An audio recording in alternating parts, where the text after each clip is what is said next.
All right. At Lucas Anacama 1705, this one's for you. We're diving deep into a World Cup qualifier. Oh, yeah. That had it all. It did. A battle for a 2026 World Cup spot. Absolutely. High-altitude drama in the Estadio Municipal de El Alto, and a last-minute goal you won't believe. You will not believe this one. Bolivia versus Paraguay, November 19th, 2024, strap in. This match was anything but ordinary, and the setting itself in El Alto adds a whole other layer to this game. I can imagine. It's one of the highest cities in the world, and that thin air can really impact how the game unfolds, Right. especially for visiting teams. So right off the bat, We've we've got this home advantage for Bolivia, huge. literally built into the environment. Yeah. How did they use that to their advantage early on?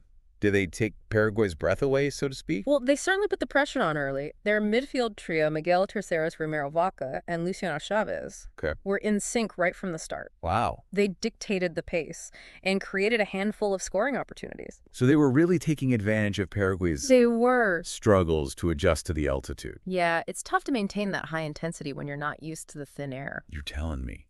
And that early pressure paid off quickly, right? Right. With a goal in the 15th minute. Absolutely. Irvin Vaca found the back of the net with a clinical finish. Nice. Showcasing his composure under pressure, and the assist came from none other than his brother Romero.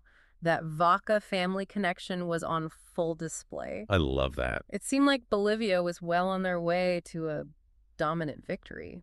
So we've got Bolivia up 1-0. They're controlling the midfield, and the altitude is working in their favor. It is? It sounds like they were cruising toward a win, wouldn't you say? You'd think so, but even with the early momentum, there were cracks starting to show. You see, Bolivia had several chances to extend their lead, but couldn't quite capitalize.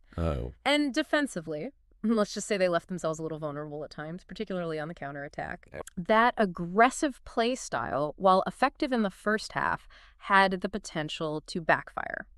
Ooh, I see where you're going with this. So what happened in the second half? How did Paraguay claw their way back into this match? Well, Coach Daniel Garnero made some strategic substitutions at halftime, and the most impactful one was bringing on Miguel Almirón. Interesting. This completely changed the dynamic on the field. Really? He brought an energy and creativity that Paraguay had been lacking, and it revitalized their attack. Almirón's considered one of South America's rising stars, isn't he? I've heard a lot about his talent. He's absolutely living up to the hype, and his impact was immediate. In the 71st minute, Paraguay launched a swift counterattack. And Julio Enciso delivered a perfectly placed assist right to Almirón. Wow. What's fascinating here is that Almirón didn't just blast the ball. He showed incredible composure and awareness of the defender's positioning to place it perfectly out of the goalkeeper's reach tie game. Wow. So from 1-0 down to a tied game, the momentum must have shifted drastically after that goal. I bet the energy on the field was palpable. Absolutely. You could feel the shift. Paraguay was back in the game, and you could sense a bit of doubt creeping into the Bolivian side. They knew they had let a golden opportunity slip away. But even with that equalizer, Bolivia didn't just roll over, did they? They had a chance to regain the lead with a penalty in the 80th minute. That's right, and Miguel Terceros stepped up and confidently put it away, giving Bolivia a late 2-1 lead. However, the handball call that led to the penalty was a bit controversial. Really? The Paraguayan players were furious, arguing it was unintentional, and even looking back at the replay, it's a tough one to call. I see. It was one of those calls where you could see both sides of the argument. Oh, I can only imagine the tension in the stadium at that point. Oh, yeah.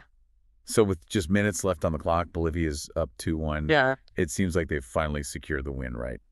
Well, remember those defensive vulnerabilities we talked about earlier? Those aggressive attacking runs by Bolivia left some space in the back, and Paraguay was ready to capitalize. Oh, no, here it comes. Tell me they didn't. They did. In the 91st minute, deep into stoppage time, Matias Villasanti sent a beautiful cross into the box, and Julio Enciso met it with an absolutely stunning volley. Oh, wow. The ball sailed past the goalkeeper and into the back of the net. It was a moment of pure brilliance, and the silence from the Bolivian fans was deafening.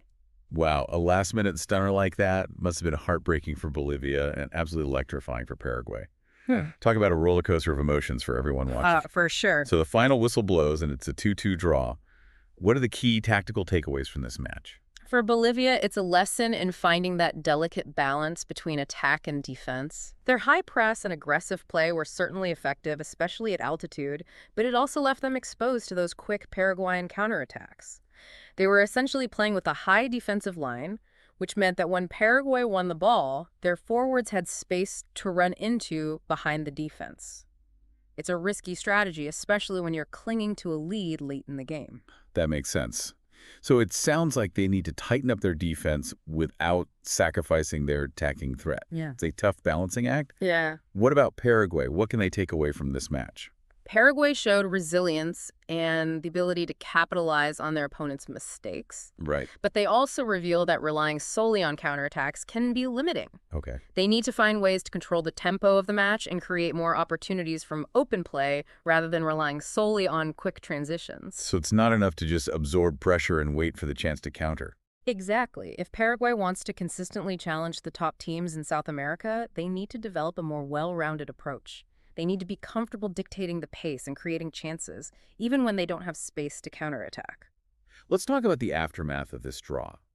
What did this result mean for both teams in terms of World Cup qualification? Well, the draw was definitely a bigger boost for Paraguay. Okay. It kept them in 6th place with 17 points, which puts them right in the mix for automatic qualification. I see. For Bolivia, though, it was a missed opportunity.